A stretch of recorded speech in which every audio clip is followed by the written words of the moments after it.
Welcome back to my YouTube channel. ಎಲ್ಲರೂ ಹೇಗಿದ್ದೀರಾ? ನೀವೆಲ್ಲ ಚೆನ್ನಾಗಿದ್ದೀರಾ ಅಂತ ಭಾವಿಸ್ತೀನಿ. ಇವತ್ತು ಮಧ್ಯಾಹ್ನ 3 ಗಂಟೆಯಿಂದ ಬ್ಲಾಗ್ ಶುರು ಮಾಡಿದ್ದೀನಿ. ಇವಾಗ ಹಬ್ಬ ಶುರು ಆಗ್ತಿದೆಯಲ್ಲ, ಯುಗಾದಿ ಹಬ್ಬ ಇನ್ನೇನು ಮುಂದಿನ ವಾರ ಹಬ್ಬ ಇದೆ. ಅದಕ್ಕೆ ಒಂದು ಕಡೆಯಿಂದ ಮನೆಯೆಲ್ಲ ಕ್ಲೀನ್ ಮಾಡ್ಕೊಂಡು ಬರ್ತಾ ಇದ್ದೀನಿ. ಅದಕ್ಕೆ ಅಂತ ಮೊದಲು ನಮ್ಮ ರೂಮ್ನ ವಾರ್ಡ್ರೋಬ್ ಕ್ಲೀನ್ ಮಾಡ್ತಾ ಇದ್ದೀನಿ. ಯಾಕಂದರೆ ವಾರ್ಡ್ರೋಬ್ ಕ್ಲೀನ್ ಮಾಡಿ ಆಲ್ಮೋಸ್ಟ್ 3 ತಿಂಗಳು ಆಯ್ತಾ ಬಂತು. 3 ತಿಂಗಳಿಂದ ಕ್ಲೀನ್ ಮಾಡಬೇಕು ಅಂತ ಅಂದ್ಕೊಂಡೇ ಇದ್ದೆ. ಆದರೆ ಮಾಡೋಕ್ಕೆ ಆಗಿಲ್ಲ, ವಾರ್ಡ್ರೋಬ್ ಕೈ ಹಾಕೋಕ್ಕೆ ಆಗಿಲ್ಲ. ಫುಲ್ ಎಲ್ಲ ಮೆಸ್ಸಿ ಆಗಿದೆ. ಯಾವ್ದು ಬಟ್ಟೆ ತೊಗೊಂಡೆಲ್ಲ ಅಲ್ಲಲ್ಲೇ ಹಾಕ್ಬಿಟ್ಟಿದ್ದೀನಿ. ವಾರ್ಡ್ರೋಬ್ ಆರ್ಗನೈಸ್ ಮಾಡೋಣ ಅಂತ ಹೇಳಿ ಒಂದಷ್ಟು ಆರ್ಗನೈಸರ್ಸ್ನ ಆರ್ಡರ್ ಮಾಡಿದ್ದೆ. ಅದು ಬಂದು ಒಂದು 3 ತಿಂಗಳು ಆಗಿದೆ. ಅದನ್ನ ಇನ್ನು ಓಪನ್ ಮಾಡಿ ಕೂಡ ನೋಡಿಲ್ಲ ಅದು ಹೇಗಿದೆ ಅಂತ. ಅದಕ್ಕೆ ಇವತ್ತು ಏನಾದರೂ ಆಗಲಿ 1 ಅವರ್ ಇಲ್ಲ 2 ಅವರ್ ಅಷ್ಟರಲ್ಲಿ ವಾರ್ಡ್ರೋಬ್ನ ಕ್ಲೀನ್ ಮಾಡಿ ನೀಟಾಗಿ ಆರ್ಗನೈಸ್ ಮಾಡೋಣ ಅಂತ ಡಿಸೈಡ್ ಆಗಿದ್ದೀನಿ. ನಾನು ಇವಾಗ ವಾರ್ಡ್ರೋಬ್ ಆರ್ಗನೈಸ್ ಮಾಡೋದಕ್ಕೆ ಏನೇನ ತರಿಸ್ಕೊಂಡಿದ್ದೀನಿ ಅಂತ ನಿಮ್ಮೊಂದಿಗೆ ಶೇರ್ ಮಾಡ್ತೀನಿ. ನೋಡೋಣ ಬನ್ನಿ. ನಾನು ಈ ಆರ್ಗನೈಸರ್ಸ್ನ ತರಿಸ್ಬಿಟ್ಟು ನಮ್ಮದು ಮಂಚದ್ದು ಹೆಡ್ ಬೋರ್ಡ್ ಇದೆಯಲ್ಲ ಅಲ್ಲಿ ಇಟ್ಬಿಟ್ಟಿದ್ದೀನಿ. ಅಂದರೆ ನೆನಪಿದೆ ತರಿಸಿದ್ದೀನಿ ಅಂತ. ಇವತ್ತು ಮಾಡೋಣ ನಾಳೆ ಮಾಡೋಣ ಅಂತ ಅಂದ್ಕೊಂಡು ದಿನಗಳೇ ಕಳೆದೋಯ್ತು. ಆಲ್ಮೋಸ್ಟ್ 3 ತಿಂಗಳಾಗೋಯ್ತು. ಅದು ರಿಟರ್ನ್ ಆಪ್ಷನ್ನು ಹೊಟ್ಟೋಗ್ಬಿಟ್ಟಿದೆ. ರಿಟರ್ನ್ ಮಾಡೋ ಟೈಮು ಅದು ಚೆನ್ನಾಗಿರಲಿ ಚೆನ್ನಾಗಿಲ್ಲದೆ ಇರಲಿ, ನಾನು ಇವಾಗ ಅದನ್ನು ಯೂಸ್ ಮಾಡ್ಕೊಳ್ಳೇಬೇಕು.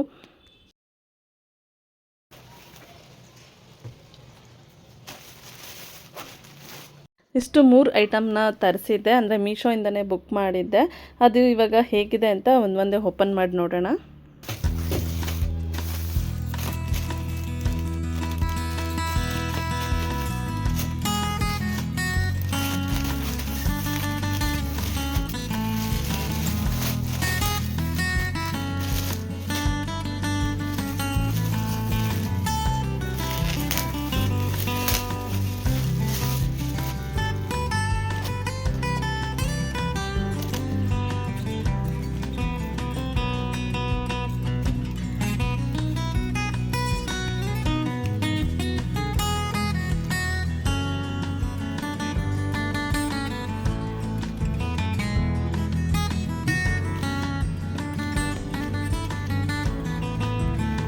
ಇದು ನಮ್ಮ ಸ್ಯಾರಿ ಎಲ್ಲ ಹ್ಯಾಂಗ್ ಮಾಡ್ತೀವಲ್ಲ ಅದೇ ರೀತಿ ಇದನ್ನು ಕೂಡ ಹ್ಯಾಂಗ್ ಮಾಡ್ಕೊಳ್ಳೋಂತಹ ಒಂದು 4 ಕಂಪಾರ್ಟ್ಮೆಂಟ್ ಇರೋಂತಹ ಸ್ಟೋರೇಜರು 2 ಬುಕ್ ಮಾಡಿದ್ದೆ. ಒಂದು ನನ್ನ ಸ್ಟೋರೇಜ್ಗೆ ಮತ್ತು ಒಂದು ಆರುಷಿಗೆ ಅಂತ ಹೇಳಿ. ಆರುಷಿಗೆ ಪಿಂಕ್ ಕಲರ್ ಇಷ್ಟ ಅಲ್ವಾ, ಹಾಗಾಗಿ ಪಿಂಕ್ ಕಲರ್ ಸಿಕ್ತು, ಅದಕ್ಕೆ ಪಿಂಕ್ ಕಲರೇ ತೊಗೊಂಡಿದ್ದೆ. ಇನ್ನು ಅದ್ರ ಜೊತೆಗೆ ಇನ್ನು ಒಂದು 3 ಶರ್ಟ್ ಸ್ಟೋರೇಜ್ ಇಡ್ತೀವಲ್ಲ ಆ ಥರದ್ದು ಒಂದು 3 ಬುಕ್ ಮಾಡಿದ್ದೆ.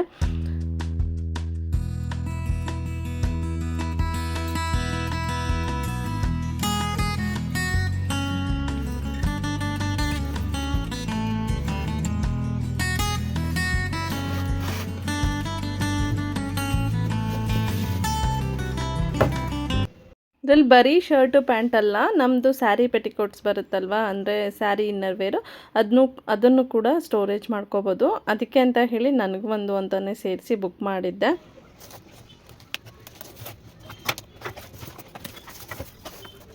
ಇನ್ನು ಇದು ಬಂದು ಪ್ಲಾಸ್ಟಿಕ್ಸ್ ಬಾಕ್ಸ್ ಥರ ಸ್ಟೋರೇಜರು. ಇದು 4 ಪೀಸ್ ಬರುತ್ತೆ. ಅದ್ರ ಒಳಗಡೆ ಒಂದು 5 ಕಂಪಾರ್ಟ್ಮೆಂಟ್ಸ್ ಬರುತ್ತೆ.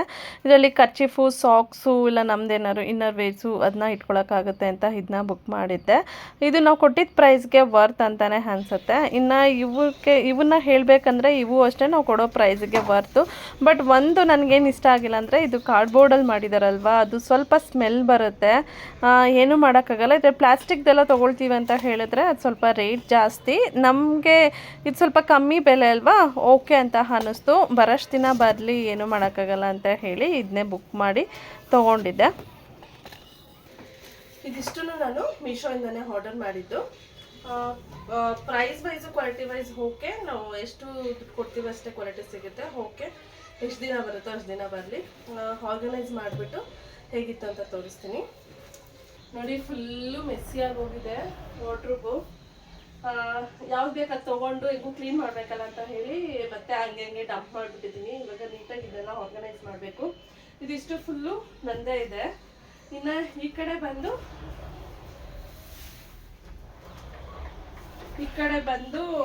ಶಂಕರ್ದು ಮತ್ತು ಹಾರುಷಿದ್ದು ಅಷ್ಟೇ.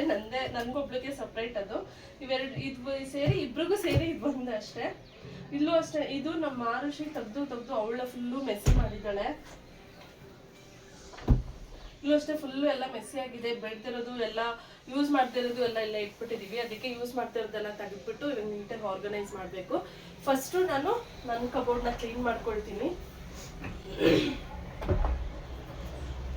ನನಗೆ ಯಾವುದು ಬಟ್ಟೆಗಳೇ ಸಿಗ್ತಾ ಇಲ್ಲ, ಎಲ್ಲ ಸಂದಿಲೆಲ್ಲ ಸೇರ್ಕೊಂಡ್ಬಿಟ್ಟಿದೆ. ಮನೇಲಿ ಹಾಕೊಳ್ಳೋದಾಗಿರ್ಬೋದು, ಹೊರಗಡೆ ಹಾಕೊಂಡು ಹೋಗೋದಾಗಿರ್ಬೋದು, ಎಲ್ಲ ಫುಲ್ಲು ಮೆಸ್ಸಿಯಾಗಿ ಎಲ್ಲ ಸಿಕ್ಕಾಕೊಂಡ್ಬಿಟ್ಟಿದೆ. ಅದಕ್ಕೆ ಬೆಡ್ದರ್ದೆಲ್ಲ ತೆಗೆದ್ಬಿಟ್ಟು, ಯೂಸ್ ಮಾಡದೇ ಇರೋದೆಲ್ಲ ಬಟ್ಟೆಲ್ಲ ತೆಗೆದ್ಬಿಟ್ಟು ಇವಾಗ ನೀಟಾಗಿ ಆರ್ಗನೈಸ್ ಮಾಡಿ ಇಟ್ಕೋಬೇಕು. ನನ್ನ ಮಗಳು ಇಲ್ಲೂ ಬಿಟ್ಟಿಲ್ಲ, ಇದು ಲಿಪ್ಸ್ಟಿಕ್ನ ತೊಗೊಂಡು ಫುಲ್ಲು ಬೆಳೆದ್ಬಿಟ್ಟಿದ್ದಾಳೆ. ಇವಾಗ ಇದನ್ನೆಲ್ಲ ಒರೆಸ್ಬೇಕು, ಇದೆಲ್ಲ ಕ್ಲೀನ್ ಮಾಡಬೇಕು, ಕಾಬಿಟ್ಟೆ ಕೆಲಸ ಇದೆ.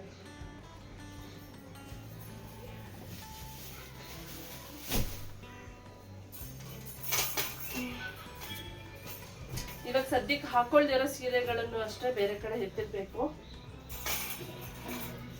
ನೋಡಿ, ಹೊಸದಾಗಿ ಇದು ಹ್ಯಾಂಗರ್ಸ್ ಕೂಡ ತರಿಸಿದ್ದೆ.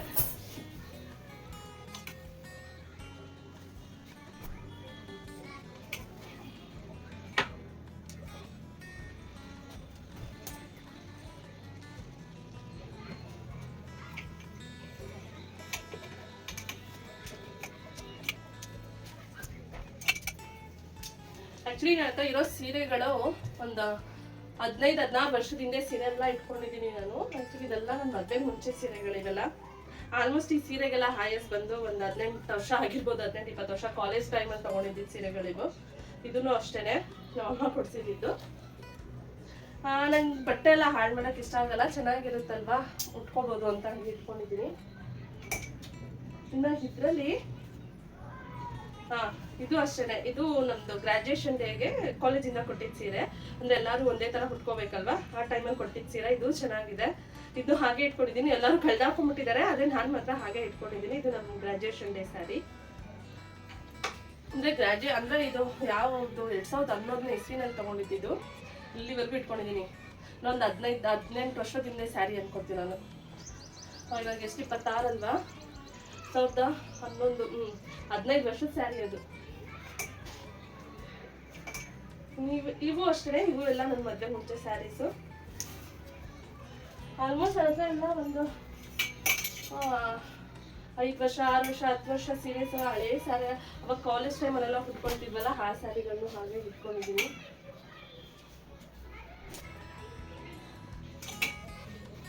ಒಂದೊಂದು ಸ್ಯಾರಿನಲ್ಲಿ ಒಂದೊಂದು ಥರ ಮೆಮೊರೀಸ್ ಅಲ್ವಾ.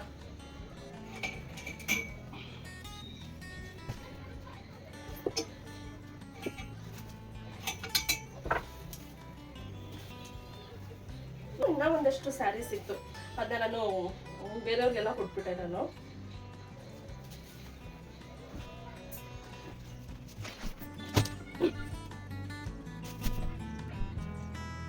ಇಟ್ಕೊಬೇಕಾದ್ರೆ ಎಲ್ಲ ಸಪ್ರೇಟ್ ಅಂತ ಇಟ್ಕೊಂಡಿರ್ತೀವಿ. ಡೈಲಿ ವೇರು ಮತ್ತೆ ಫ್ರಾಕ್ಸು ಅವು ಇವು ಅಂತ ಇಟ್ಕೊಂಡು ಯೂಸ್ ಮಾಡಿದ್ಮೇಲೆ ಮತ್ತೆ ಅದೇ ಕತೆ ಮತ್ತೆ ಎಲ್ಲಿ ತೊಗೊಂಡಿರ್ತೀವಿ ಅಲ್ಲಿ ಇರೋದಿಲ್ಲ, ಎಲ್ಲಂದಲ್ಲೇ ಹಾಕೊಂಡಿರ್ತೀವಿ. ಅರ್ಜೆಂಟಾಗಿ ಏನೋ ತೊಗೊಂಡು ಹೋಗ್ತೀರಾ, ಇಲ್ಲಿ ನೋಡೋಣ ಆಮೇಲೆ ನೋಡೋಣ ಅಂತ ಹೇಳಿ ಹಾಗೆ ಹಾಕ್ಬಿಟ್ಟು ಹೋಗ್ಬಿಡೋದು. ಇವೆಲ್ಲ ಇವಾಗ ಮಚ್ಚಿ ಎತ್ತಿರೋದಿರೋದು.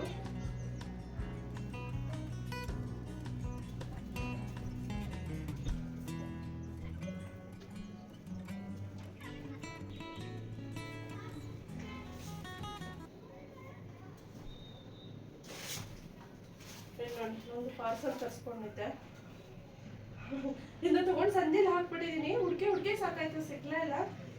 ನೋಡಿ, ಹಿಂಗೆ ಮಾಡೋದು ನನ್ನ ಕೆಲಸ.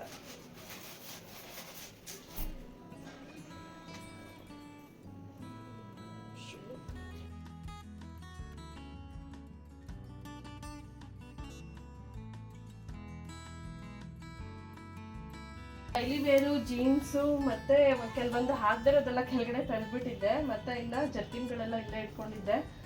ಇವಾಗ ಇವನ್ನೆಲ್ಲ ಆರ್ಗನೈಸ್ ಮಾಡ್ಬೇಕು ನಾನು. ಇವಾಗೆಲ್ಲ ತೆಗ್ದು ಹಾಕಿದ್ದೀನಿ. ನೋಡಿ, ಅದು ವಾರ್ಡ್ರೋಬು ಕರೆಕ್ಟಾಗಿ ಕ್ಲೋಸ್ ಆಗ್ದಿರಾ ಫುಲ್ಲು ಕೆಳಗಡೆ ಇದ್ರಲ್ಲೆಲ್ಲ ಡಸ್ಟು ಜಾಸ್ತಿ ಹೋಗ್ಬಿಟ್ಟಿದೆ. ಏನಾದ್ರು ಮಾಡ್ಬೇಕು, ಅದಕ್ಕೆ ಲಾಕ್ ಮಾಡಿಬಿಟ್ಬಿಡ್ಬೇಕು. ನಾನು ಇಷ್ಟನ್ನ ಮಡಚಿ ಆರ್ಗನೈಸ್ ಮಾಡಬೇಕು. ಅದಾದಮೇಲೆ ಇವ್ರ ಕಬೋರ್ಡ್ ಕೈ ಹಾಕಬೇಕು. ಇದರಲ್ಲೆಲ್ಲ ಒಂದಷ್ಟು ಯೂಸ್ ಮಾಡದೇ ಇರೋದು ಒಂದಷ್ಟು ಬಟ್ಟೆಗಳಿದೆ, ಅವನ್ನೆಲ್ಲ ಎತ್ತಾಕ್ಬಿಡ್ತೀನಿ. ಪುಟ್ಟದೊಂದು ಪೊಕ್ಕೆ ಮತ್ತು ಮರ ತಗೊಂಡು ಬಂದಿದ್ದೀನಿ.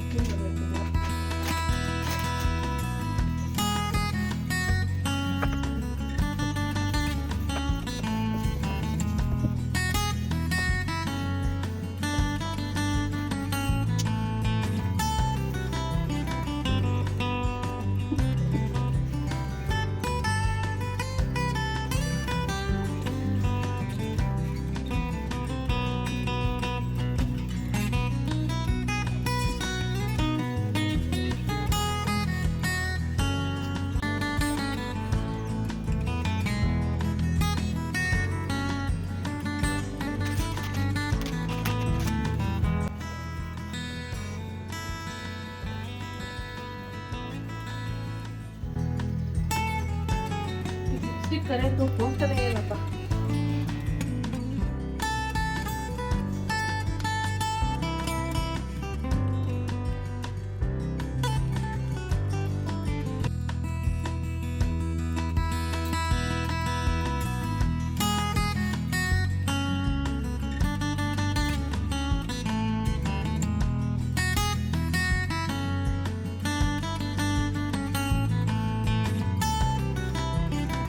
ಇನ್ನು ಹಾಗೆ ನನ್ನ ಫ್ರೆಂಡು ಕೂಡ ಫೋನ್ ಮಾಡಿದರು. ಅವ್ರ ಜೊತೆ ಮಾತಾಡಿಕೊಂಡು ನಾನು ಕೆಲಸ ಮಾಡ್ಕೊಳ್ತಾ ಇದ್ದೆ.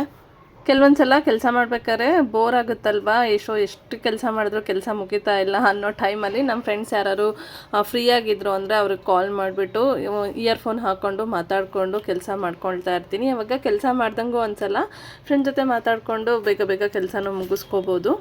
ನಾ 2 ಈ ಥರ ಹ್ಯಾಂಗರ್ಸ್ ಇತ್ತಲ್ವ ಕಂಪಾರ್ಟ್ಮೆಂಟ್ಸು, ಅದರಲ್ಲಿ ನಾನು ಒಂದು ಇಟ್ಕೊಂಡೆ. ಯಾಕಂದರೆ ಇದರಲ್ಲಿ ನಂದು ರೆಡಿಮೇಡ್ ಬ್ಲೌಸ್ಗಳಾಗಿರ್ಬೋದು, ದುಪ್ಪಟ್ಟಗಳು ಈ ಥರದ್ದೆಲ್ಲ ಎಲ್ಲೋ ಇಟ್ಬಿಟ್ರೆ ಸಿಗೋದಿಲ್ಲ ಬೇಕನ್ಸಿದಾಗ. ಅದಕ್ಕೆ ಸಪ್ರೇಟ್ ಇಟ್ಕೊಳ್ಳೋಣ ಅಂತ ಹೇಳಿ ಇದನ್ನ ಹಾಕ್ಕೊಂಡು ಅದರಲ್ಲಿ ಇಟ್ಕೊಳ್ತಾ ಇದ್ದೀನಿ. ಇನ್ನೊಂದು ಆರ್ಗನೈಸರಲ್ಲಿ ನಂದು ಸ್ಯಾರಿ ಪೆಟಿಕೋಟು ಬ್ಲೌಸು ಅದನ್ನ ಇಟ್ಕೊಳ್ಳೋಣ ಅಂತ. ಇನ್ನು ವಾರ್ಡ್ರೋಬ್ ಕ್ಲೀನ್ ಮಾಡ್ತಾ ಇದ್ನ ಅಷ್ಟರಲ್ಲಿ ಶಂಕರ್ ಆಫೀಸಿಂದ ಬಂದು ಸರಿ ಆಚೆ ಹೋಗಿ ಬರೋಣ ಅಂತೇಳಿ ಆಚೆ ಹೋಗಿದ್ವಾ. ಏನೋ ತೊಗೊಂಡು ಹಂಗೆ ಆರುಷಿನ ಪಾರ್ಕ್ ಕರ್ಕೊಂಡೋದ್ರೆ ಅಲ್ಲೇ ಒಂದು 2-3 ಅವರ್ ಹೊರ್ಟೋಗುತ್ತಾ. ಇನ್ನು ಅಲ್ಲೇ ಹೋಗಿ ಆಟ ಆಡಿಕೊಂಡು ಅದೇನೋ ತೊಗೊಂಡು ಬರೋಷ್ಟರಲ್ಲಿ ರಾತ್ರಿ 8 ಗಂಟೆ 8:15 ಆಗೋಯ್ತು. ಇನ್ನು ಸರಿ ಅಡುಗೆ ಮಾಡಿಬಿಟ್ಟು ಅದನ್ನು ಮುಗಿಸೋಣ ಅಂತ ಹೇಳಿ ಮಾಡ್ತಾಯಿದ್ದೆ. ಅನ್ನ ಮತ್ತು ರಸಮ್ ಮಾಡ್ಕೊಳ್ತಾ ಇದ್ದೀನಿ ಸಿಂಪಲ್ಲಾಗಿ. ಅದ್ರ ಜೊತೆಗೆ ಕೆಸುವಿನ ಗೆಡ್ಡೆ ಇತ್ತಲ್ವ ಅದನ್ನು ಪಲ್ಯ ಮಾಡ್ತಾಯಿದ್ದೀನಿ. ಅದ್ರ ರೆಸಿಪಿಯನ್ನು ನಾನು ತೋರಿಸ್ತಾ ಇಲ್ಲ, ಯಾಕಂದರೆ ಅದನ್ನು ಆಲ್ರೆಡಿ ನಾನು ಶಾರ್ಟ್ಸಲ್ಲಿ ಹಾಕಿದ್ದೀನಿ. ಇವಾಗ ನಾನು ಸಿಂಪಲ್ಲಾಗಿ ಯಾವ ರೀತಿ ರಸ ಮಾಡ್ತೀನಿ ಅನ್ನೋದನ್ನ ನಿಮ್ಮೊಂದಿಗೆ ಶೇರ್ ಮಾಡ್ತಾ ಇದ್ದೀನಿ. ಅಂದರೆ ಟೊಮೆಟೊ ರಸ ಬೇಗ ಆಗುತ್ತೆ, ಯಾವುದು ರುಬ್ಬೋದು ಬೇಕಾಗಿಲ್ಲ ಏನಿಲ್ಲ. ಸ್ವಲ್ಪ ಹುಣಸೆಹಣ್ಣ ನಾನು ಆಲ್ರೆಡಿ ನೆನೆಸಿಟ್ಟಿದ್ದೀನಿ. ಅದಕ್ಕೂ ಮುಂಚೆ ನಾನು ಇವಾಗ ಸ್ವಲ್ಪ ಜೀರಿಗೆ ಮೆಣಸು ಮೆಂತ್ಯನ ಹುರ್ಕೊಳ್ತಾ ಇದ್ದೀನಿ. ಮೆಣಸು ಖಾಲಿಯಾಗಿ ಹೋಗಿದೆ, ಸ್ವಲ್ಪ ಇತ್ತು, ನಾನು ನೋಡ್ಕೊಂಡೇ ಇಲ್ಲ. ಅದಕ್ಕೆ ಎಷ್ಟಿತ್ತು ತಕ್ಷಣ ಹಾಕ್ಬಿಟ್ಟು ಒಂದು ಅರ್ಧ ಚಮಚ ಜೀರಿಗೆ, ಒಂದು ಅರ್ಧ ಚಮಚ ಮೆಣಸು, ಒಂದು 1/4 ಚಮಚ ಆಗೋಷ್ಟು ಮೆಂತ್ಯನ ರೋಸ್ಟ್ ಮಾಡಿಕೊಂಡು ಅದನ್ನ ಪುಡಿ ಮಾಡ್ಕೋಬೇಕು.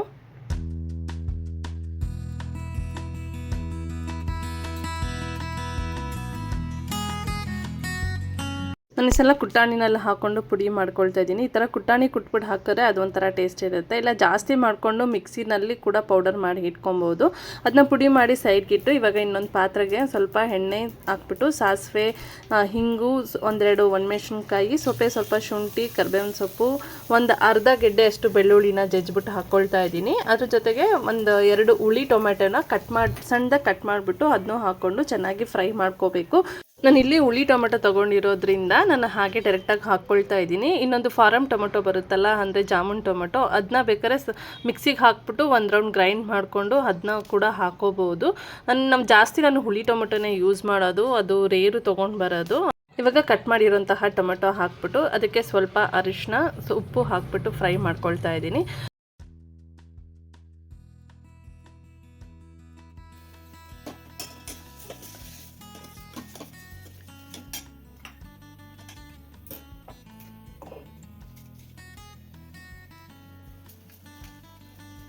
ನಾನು ಜೀರಿಗೆ ಜೊತೆ ಮೆಣಸು ಸ್ವಲ್ಪ ಕಮ್ಮಿ ಹಾಕಿದ್ನಲ್ವ, ಖಾಲಿಯಾಗಿತ್ತು ಅಂತ, ಅದಕ್ಕೆ ಇವಾಗ ಇನ್ನು ಸ್ವಲ್ಪ ಮೆಣಸಿನ ಪುಡಿನೂ ಕೂಡ ಹಾಕ್ಕೊಳ್ತಾ ಇದ್ದೀನಿ. ಈ ರೀತಿ ಟೊಮೆಟೊನ ಚೆನ್ನಾಗಿ ಸ್ಮ್ಯಾಶ್ ಮಾಡ್ಕೊಳ್ತಾನೆ ಫ್ರೈ ಮಾಡ್ಕೋಬೇಕು. ಇಲ್ಲಿ ನಾನು ಒಗ್ಗರಣೆಗೆ ಒಣಮೆಣ್ಸಿನ್ಕಾಯಿ ಹಾಕಿದ್ದೀನಲ್ವ, ಕೆಲವರು ಆ ಜಾಗದಲ್ಲಿ ಹಸಿಮೆಣ್ಸಿನ್ಕಾಯಿನೂ ಕೂಡ ಕಟ್ ಮಾಡಿ ಹಾಕ್ಕೊಳ್ತಾರೆ. ಹಸಿಮೆಣ್ಸಿನ್ಕಾಯಿ ತಿನ್ನೋಕೆ ಇಷ್ಟ ಇರೋರು ಹಸಿಮೆಣ್ಸಿನ್ಕಾಯಿ ಹಾಕ್ಕೊಂಡ್ರು ಅದು ಒಂಥರ ಟೇಸ್ಟ್ ಚೆನ್ನಾಗಿರುತ್ತೆ. ಈ ರೀತಿ ಚೆನ್ನಾಗಿ ಸ್ಮ್ಯಾಶ್ ಮಾಡಿಕೊಂಡು ಫ್ರೈ ಮಾಡ್ಕೊಂಡ್ಮೇಲೆ ಇದಕ್ಕೆ 1-2 ಗ್ಲಾಸ್ ಆಗೋಷ್ಟು ನೀರನ್ನ ಸೇರಿಸ್ಕೊಳ್ತಾ ಇದ್ದೀನಿ. ನೀರು ಹಾಕಿದ ಮೇಲೆ ಒಂದು ಸಲ ಮಿಕ್ಸ್ ಮಾಡಿಕೊಂಡು ಇದಕ್ಕೆ ಆವಾಗಲೇ ನಾನು ಜೀರಿಗೆ ಮೆಣಸನ್ನ ಹುರಿದ್ಬಿಟ್ಟು ಪುಡಿ ಮಾಡಿದ್ನಲ್ವ ಅದನ್ನ ಹಾಕ್ಕೊಳ್ತಾ ಇದ್ದೀನಿ. ಅದ್ರ ಜೊತೆಗೆ ರಸಮ್ ಪೌಡರು ಹಾಕ್ಕೋಬೋದು. ರಸಮ್ ಪೌಡರ್ ಇಲ್ಲ ಅಂದರೆ ನಾನು ಸಾಂಬಾರು ಮಾಡೋದಕ್ಕೆಲ್ಲ ಯಾವ ಖಾರದ ಪುಡಿ ಯೂಸ್ ಮಾಡ್ತೀನಿ, ಅಂದರೆ ಸಾಂಬಾರು ಪುಡಿ ಬರುತ್ತಲ್ಲ ಅದನ್ನೇ ಒಂದು ಅರ್ಧ ಚಮಚ ಆಗೋಷ್ಟು ಅದನ್ನೂ ಹಾಕ್ಕೊಳ್ತಾ ಇದ್ದೀನಿ.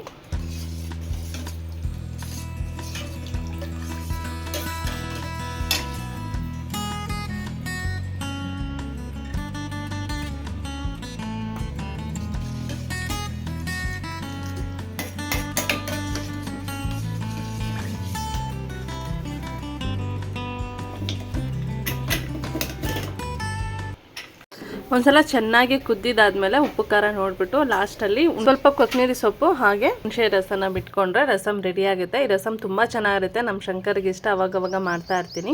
ನಾನು ಈ ವ್ಲಾಗ್ನ ನೆಕ್ಸ್ಟ್ ಡೇಯಿಂದ ಕಂಟಿನ್ಯೂ ಮಾಡ್ತಾ ಇದ್ದೀನಿ. ಇನ್ನು ರಾತ್ರಿ ಊಟ ಮಾಡಿ ನನ್ನ ಕಬೋರ್ಡಲ್ಲಿರೋ ಬಟ್ಟೆಗಳನ್ನೆಲ್ಲ ನೀಟಾಗಿ ಜೋಡಿಸಿ ಬೆರ್ತಿರೋ ಬಟ್ಟೆ ಎಲ್ಲ ಎತ್ತಿಟ್ಟಿದ್ದಾಯಿತು, ವಿಡಿಯೋ ಮಾಡ್ಕೊಳಕ್ಕಾಗಿಲ್ಲ.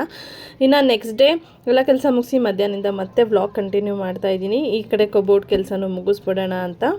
ರಾತ್ರಿ ನಾನು ಈ ಥರ ಬಟ್ಟೆ ಎಲ್ಲ ಮಡಚಿ ಎತ್ತಿಟ್ಕೊತಿದ್ನಲ್ವ, ನಮ್ಮ ಆರುಷಿಗೆ ನಿದ್ದೆ ಬರ್ದಿರ ಒಂದಷ್ಟು ಸ್ಟಾರ್ದು ಸ್ಟಿಕ್ಕರ್ ಇತ್ತು, ಇನ್ನು ರೂಫಿಗೆ ಗೋಡೆಗೆಲ್ಲ ಅಂಟಿಸ್ತಾರಲ್ವ ರೇಡಿಯಮ್ದು, ಅದನ್ನ ಸ್ವಲ್ಪ ಹಾಗೆ ಇತ್ತು, ಅದನ್ನ ತೊಗೊಂಡು ಈ ರೀತಿ ಕಬೋರ್ಡ್ಗೆಲ್ಲ ಹಂಚಿಟ್ಟಿದ್ದಾಳೆ ಅವಳು.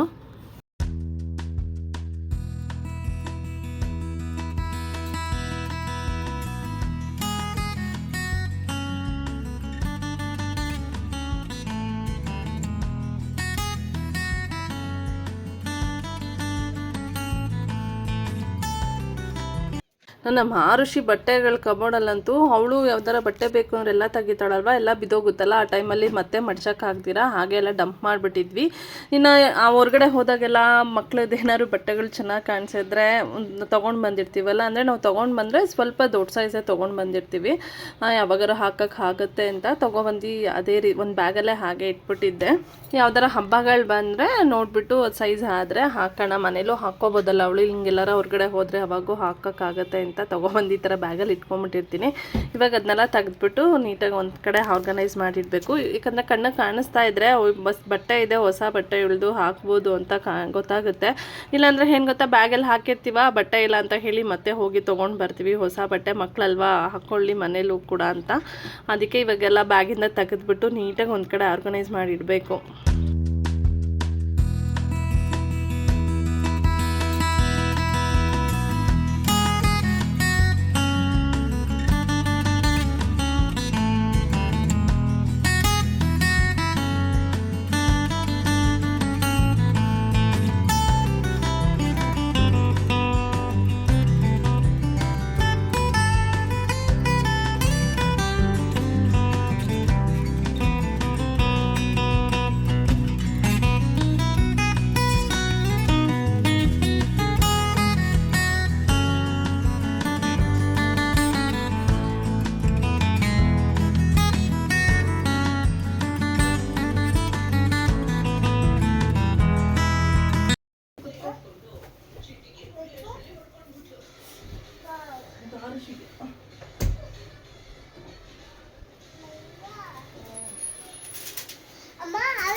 No. I want to clean.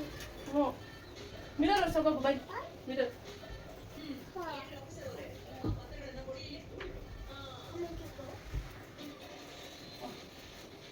ನನ್ನ ಮಗಳು ಏನು ಗೊತ್ತಾ, ಈ ರೀತಿ ಕೊಲ್ಲಿನ ಬಾಟಲ್ ಏನಾರು ಕಾಣಿಸಿದ್ರೆ ನಾನು ಕ್ಲೀನ್ ಮಾಡ್ತೀನಿ ಅಂತ ಹೇಳ್ಬಿಟ್ಟು ಆ ಕೊಲ್ಲಿನ ಬಾಟಲ್ ತೊಗೊಂಡೋಗಿ ಎಲ್ಲ ಕಡೆ ಸ್ಪ್ರೇ ಮಾಡ್ಕೊಂಡು ಒಡ್ಸ್ಕೊಂಬರಕ್ಕೆ ಹೋಗ್ತಾಳೆ. ಅಂದರೆ ಅದು ಕ್ಲೀನ್ ಆಗುತ್ತೋ ಬಿಡುತ್ತೋ ಅವಳಿಗೊಂಥರ ಅದು ಸ್ಪ್ರೇ ಮಾಡೋದು ಅಂದರೆ ಇಷ್ಟ, ಅದರಲ್ಲಿ ಆಟ ಆಡ್ತಾ ಇರಬೇಕು ಅಂತ ಅವಳಿಗೆ ಆಸೆ. ನಾನು ವಾರ್ಡ್ರೋಬೆಲ್ಲ ವೆಟ್ ವೈಪ್ಸ್ ಎಲ್ಲ ಒಸೋಣ ಅಂತ ನೋಡಿದ್ರೆ ಅದಕ್ಕೆ ಸಿಕ್ಕಾಪಟ್ಟೆ ವೆಟ್ ವೈಪ್ಸ್ ಬೇಕು, ಇನ್ನು ಸರಿ ಏನಕ್ಕೆ ಅದನ್ನ ವೇಸ್ಟ್ ಮಾಡೋದಂತ ಹೇಳಿ ಕೊಲ್ಲಿನ ಸ್ಪ್ರೇ ತೊಗೊಬಂದು ಅದ್ರಲ್ಲಿ ಸ್ಪ್ರೇ ಮಾಡಿಬಿಟ್ಟು ಒಂದು ಬಟ್ಟೆ ತೊಗೊಂಡು ನೀಟಾಗೆಲ್ಲ ಹೊರಿಸ್ಬಿಟ್ಟು ಬಾಟಲ್ ಅಲ್ಲಿಟ್ಟಿದ್ದೆ. ಅದನ್ನ ನೋಡಿಬಿಟ್ಟು ನಾನು ಕ್ಲೀನ್ ಮಾಡ್ತೀನಿ ಅಂತ ತೊಗೊಂಡ್ಲು. ಸರಿ ಅಂತ ಮಿರರ್ ಕ್ಲೀನ್ ಮಾಡ್ಕೊ ಹೋಗು ಅಂತ ಹೇಳಿ ಮಿರರ್ ಹತ್ರ ಕಳಿಸಿದ್ದೆ. ಅಲ್ಲಿ ಹೋಗ್ಬಿಟ್ಟೆಲ್ಲ ಸ್ಪ್ರೇ ಮಾಡಿಬಿಟ್ಟು ಒರೆಸ್ಕೊಂಡು ನಿಂತಿದ್ದಾಳೆ ಅವಳು. ಹಾಂ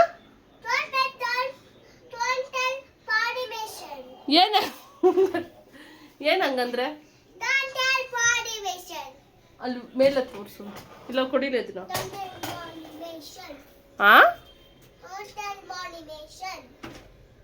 ಅಷ್ಟೇ ಸಾಕು, ಒಂದೇ ಕಡೆ ಹಾಕೊಂಡು ಒರೆಸ್ತಾ ಇದೆಯಾ, ಅಲ್ಲಿ ಯಾವುದು ಡರ್ಟಿ ಹೋಗ್ತಾನೆ ಇಲ್ಲ. ಹೊಡಿತೀನ ನೀವು? ಸುಮ್ಮನೆ ಹಾಕೊಂಡು ಒರೆಸ್ತಾವಳು ಇವಳು. ನಾನು ಸ್ಪ್ರೇ ಮಾಡ್ತೀನಿ, ನೀನು ಒರೆಸು. ಕೊಡಿಲೆ. ನೋ, ಬೇಕಾಗಿಲ್ಲ. ಇನ್ನು ಎಲ್ಲನೂ ಬಟ್ಟೆ ಎಲ್ಲ ಫೋಲ್ಡ್ ಮಾಡಿ ಅಲ್ಲಿ ಎಲ್ಲೆಲ್ಲಿ ಸೇರಿಸ್ಬೇಕು ಅಲ್ಲೆಲ್ಲ ಆರ್ಗನೈಸ್ ಮಾಡಿ ಇಟ್ಟಿದ್ದಾಯಿತು. ನಾನು ನನ್ನ ಬಟ್ಟೆ ಎಲ್ಲ ಸಪ್ರೇಟ್ ಇಟ್ಕೊಂಡೆ. ಒಂದು ಕಡೆ ಪೆಟಿಕೋಟು, ಬ್ಲೌಸು, ಇನ್ನು ಡೈಲಿ ಯೂಸ್ ಮಾಡೋಂತಹ ಬಟ್ಟೆನೆಲ್ಲ ಸಪ್ರೇಟು ಇಟ್ಬಿಟ್ಟು ಇಟ್ಕೊಂಡಿದ್ದೀನಿ. ಇನ್ನು ಈ ಕಡೆನೂ ಅಷ್ಟೇ ನೀಟಾಗಿ ಆರ್ಗನೈಸ್ ಮಾಡಿ ಇಟ್ಕೊಂಡೆ. ಬೇಡದಿರೋ ಬಟ್ಟೆನೆಲ್ಲ ತೆಗೆದ್ಬಿಟ್ಟು ಬೇರೆ ಕಡೆ ಹಾಕ್ಬಿಟ್ಟೆ. ಏನಕ್ಕಾದ್ರೂ ಒರೆಸೋದಕ್ಕೆ ಆಗುತ್ತೆ, ಇಲ್ಲಾಂದರೆ ಅದನ್ನ ಮಿಷಿನ್ ಇದೆಲ್ಲ ಹೇಗೂ ಸ್ವಲ್ಪ ರಿಪೇರಿ ಮಾಡಿಬಿಟ್ಟು ಬೇಕಾದ್ರೆ ಮನೇಲಿ ಹಾಕ್ಕೋಬೋದು ಅಂತ ಹೇಳಿ ಎಲ್ಲ ಸಪ್ರೇಟು ಒಂದು ಬ್ಯಾಗಲ್ಲಿ ಕಟ್ಬಿಟ್ಟು ಆ ಕಡೆ ರೂಮಲ್ಲಿ ಇಟ್ಕೊಂಡಿದ್ದೀನಿ. ಯಾವಾಗಾರ ಫ್ರೀ ಇದ್ದಾಗ ಅದನ್ನ ನೋಡಬೇಕು. ನಾವೊಂದು ಡ್ರಾಯರಲ್ಲಿ ಆರುಷಿಗೆ ಮನೇಲಿ ಹಾಕೊಳ್ಳೋಂತಹ ಬಟ್ಟೆಗಳನ್ನ ಇಟ್ಟಿದ್ದೀನಿ. ಇನ್ನು ನಾನು ಯೂಸ್ ಮಾಡಿರೋಂತಹ ಆರ್ಗನೈಸರ್ಸ್ದ ಲಿಂಕನ್ನ ನಾನು ಡಿಸ್ಕ್ರಿಪ್ಷನ್ ಬಾಕ್ಸ್ನಲ್ಲಿ ಮೆನ್ಷನ್ ಮಾಡಿರ್ತೀನಿ. ನಿಮ್ಗೆ ಯಾರಿಗಾರ ಇಂಟ್ರೆಸ್ಟ್ ಇದ್ದು ಬೈ ಮಾಡಬೇಕು ಅಂತಿದ್ರೆ ಆ ಲಿಂಕ್ ಮುಖಾಂತರ ಬೈ ಮಾಡ್ಬೋದು. ಇನ್ನು ಇದರಲ್ಲಿ ಇದೆಲ್ಲ ಪ್ಯಾಂಟ್ಗಳು, ಇದೆಲ್ಲ ಶರ್ಟ್ಗಳು,